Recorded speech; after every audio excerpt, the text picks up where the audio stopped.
você vai em documentos primários. Por exemplo, no livro Araraquara, Futebol e Política, você vai lá nas atas da Câmara, em 1908, 1900, eu li seu livro, não caí de paraquedas aqui não. Então assim, você vai lá nas atas, isso demonstra que é um trabalho muito bem organizado, né? Assim. É um trabalho de pesquisador, né? E isso dá diferença quando você vai ler o livro e você vai falar. Porque você foi lá no American College do Mackenzie, lá atrás, lá nos idos dos anos 20, para dizer, olha, o futebol em Araraquara nasce, tem uma ponte com o Colégio Mackenzie, o colégio vem ter um ramal aqui para os alunos poderem estudar e passar no vestibular, e aí alguém lá de São Paulo vem, traz o futebol aqui e o futebol se estabelece ali. Depois você tem o nascimento do Estádio Municipal Tenente Siqueira Campos. Isso. E a ADA vem logo na sequência. É isso? É isso. Por que eu tive esse cuidado? Porque nós que gostamos de futebol, você sabe que o assunto de futebol é muito polêmico e a memória, se você se basear apenas na sua memória, ela é muito falha. Então, assim, muitas pessoas me falam, mas você não pôs certas coisas no teu livro, você não contou certas histórias, essas coisas. Aqui em Araraquara tem muita coisa que é folclore em relação à ferroviária e que de fato não existiu. Então, para que ele tivesse credibilidade, eu fui atrás de coisas documentais. Fontes primárias. Sim. Porque o futebol em Araraquara, ele conta a história também da organização política e social da nossa cidade. Eu vou daqui a pouco, se você permitir, eu posso entrar um pouco nesse assunto. Mas eu precisava dessa documentação. Por exemplo, muita gente fala para mim, olha, meu pai jogou na ferroviária, meu avô jogou na ferroviária, não sei o quê. Você não pôs ele no livro. Mas quando você vai procurar, muitas vezes foram pessoas que, assim, treinaram nos amadores da ferroviária, eles nunca foram atletas profissionais da ferroviária. É lógico que tem um papel importante toda essa contribuição, mas a gente precisa de toda essa documentação. E não cabe todo mundo no livro de história. Não é verdade. Mas não cabe todo mundo. Você quer ver uma coisa aqui? Recorte. Duas coisas que eu fui atrás de documentos, que são lendas araraquarenses. Uma é bem documentada, porque ela se tornou uma lenda. E outra, todo mundo acha que eu devia ter publicado, mas isso não é verdade. O pessoal conta, olha, eu escrevi esse texto para um jornal de Araraquara, mas não está no livro. Você não escreveu que o Pelé encontrou o Sartre aqui em Araraquara. Eu nunca escrevi porque o Pelé não encontrou o Sartre em Araraquara. No dia que teve a conferência do Sartre em Araraquara, em 1961, nesse mesmo dia o Santos jogou à tarde com a Ferroviária. A conferência foi feita na parte da manhã, onde hoje ali perto da atual prefeitura. Sim. E o Pelé jogou no estádio Fonte Luminosa. O Santos se hospedou em São Carlos. E o Santos, porque Araraquara naquela ocasião ela não tinha grandes hotéis. Ela tinha praticamente só o hotel municipal, que ele não é tão grande para hospedar uma delegação. E o Santos chegou mais ou menos na hora do jogo. E a conferência já tinha acontecido. O Sartre já não estava mais na cidade. Ele tinha ido para uma fazenda, de um fazendeiro grande aqui. Mas a história é muito bonita, porque teve a conferência do Sartre e à tarde a Ferroviária ganhou do Santos com o Pelé de 4-1. Então, o Inácio de Loyola Brandão, que me ensinou que o escritor tem que se ater aos fatos históricos, mas ele precisa também dar a sua contribuição de criatividade. Ele escreveu um texto maravilhoso, que inclusive depois foi filmado, isso virou um filme, um curta-metragem, da história do Sartre ter se encontrado com Pelé em frente ao antigo bar do Português aqui, que também é ao lado onde tem até hoje a esquina, né? Chama Esquina do Sartre, do Pelé em Araraquara.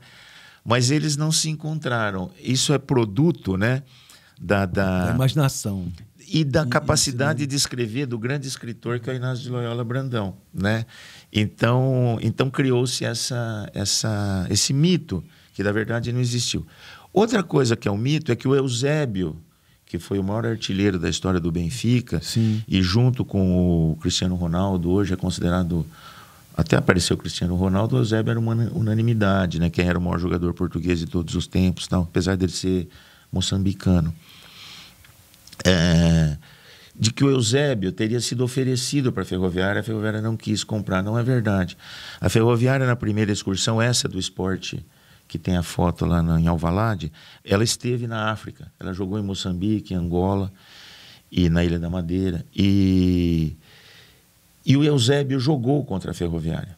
Ele era do time dos naturais lá de Moçambique. E perdeu de 3-0 da Ferroviária.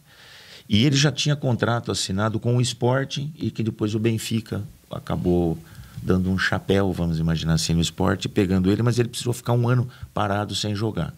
E dizem que nesse ano, que ele teve que cumprir, porque ele já tinha um contrato assinado com o Sporting e rescindiu e assinou com o Benfica, que ele teria sido oferecido para jogar na Ferroviária nesse ano que ele ficaria parado, porque o técnico do Benfica, que era o Bela Gutmann, tinha sido técnico da Ferroviária quando ele jogava no São Paulo, o Bauer. Sim.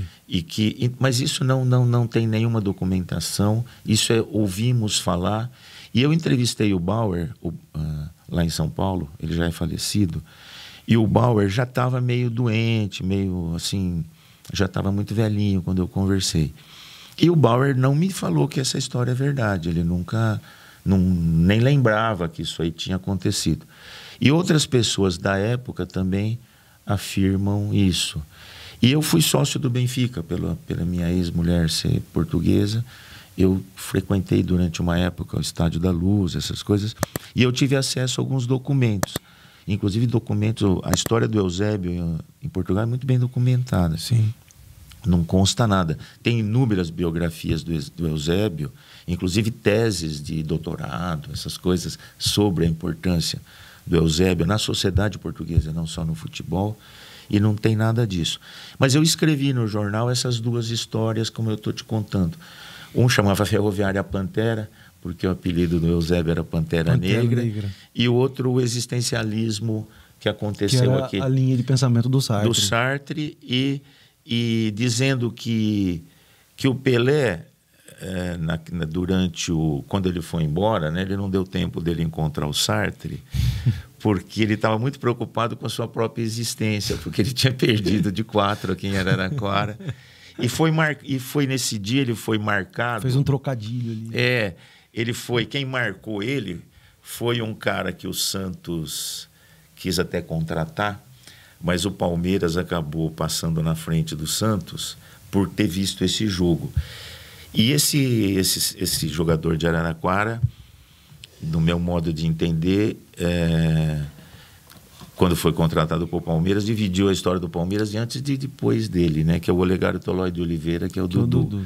Por conta desse jogo, o Santos pediu a prioridade para a contratação, o Palmeiras entrou na frente e contratou.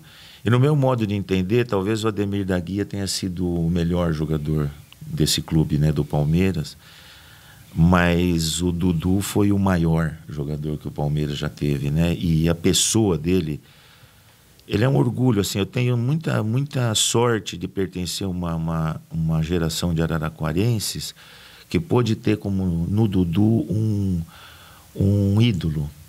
Porque você sabe que quando a gente é criança, a gente é adolescente, a gente está atraído a fazer muita besteira na vida, né?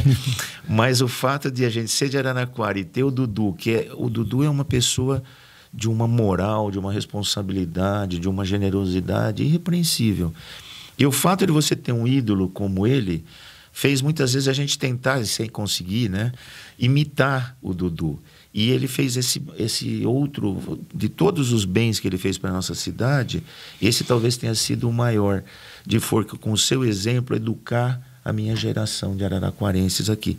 E tudo isso começou nesse jogo do Pelé aí, do Sartre. Então, que eram mitos. E aí, na verdade, então você busca uma fundamentação do seu livro nas atas para dizer o seguinte: olha, isso aqui é verdade. Está na ata, está ali, está organizado, está dito, construído na história. E na história não cabe todo mundo.